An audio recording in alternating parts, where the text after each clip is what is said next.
Good morning, जय मसीह सभी को। स्वागत है आपका आज के इस डिवोशन में। तो आज का हमारा टॉपिक है पवित्र आत्मा में जन्म लेना। आइए हम सब खोलते हैं गलातियों का 5:16। पर मैं कहता हूँ आत्मा के अनुसार चलो तो तुम शरीर की लालसा किसी रीति से पूरी ना करोगे। जब हम आत्मा के अनुसार चलेंगे तो हम शरीर की किसी रीति को पूरा ना करेंगे, ना ही पाप करेंगे। तो हर व्यक्ति को पवित्र आत्मा में जन्म लेना जरूरी है। क्यों?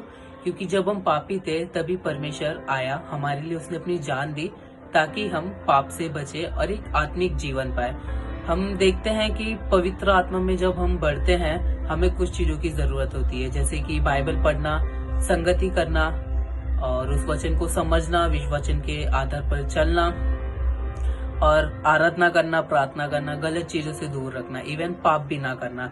हम देखते हैं 1 पीटर 2:13-17 में, प्रभु के लिए मनुष्य के ठहराए हुए हर एक प्रबंध के अधीन रहो, राजा के इसलिए कि वह सब पर प्रधान है, और हाकिमों के क्योंकि वे कुकर्मियों का दंड देने और सुकर्मियों की प्रशंसा के लिए उसके भेजे हुए हैं। क्योंकि परमेश्वर की इच्छा यह है कि तुम भले काम करने के द्वारा निर्बुद्धि लोगों की अज्ञानता की बातों को बंद कर दो। अपने आप को स्वतंत्र जानो, पर अपनी इस स्वतंत्रता को बुराई के लिए आड़ ना बनाओ, परंतु अपने आप को परमेश्वर के दास समझकर चलो।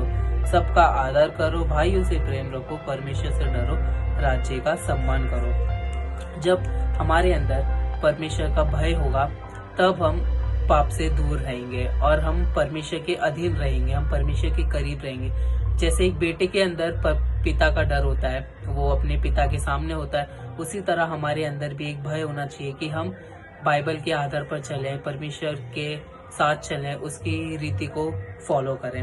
हम देखते हैं इब्रानी 10:38 में,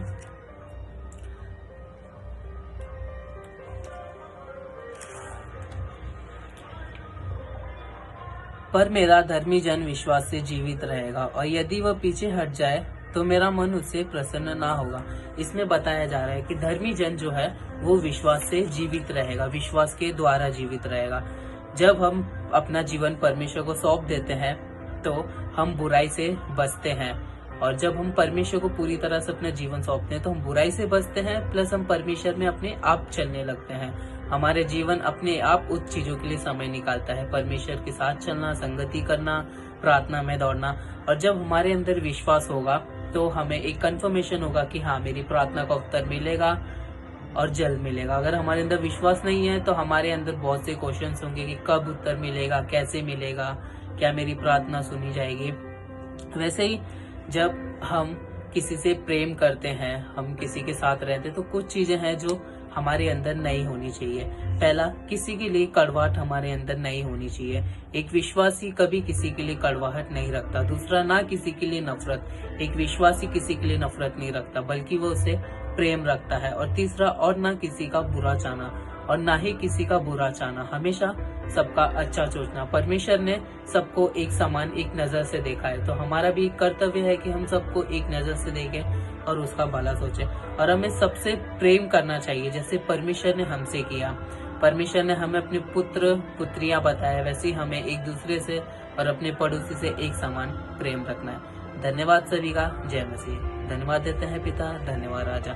जो भी हमने चीजें सीखी हैं उन चीजों को हम फॉलो करें और अपने जीवन में चले। धन्यवाद राजा, धन्यवाद पिता। इस मसीह के नाम से मांगता हूं प्रभु।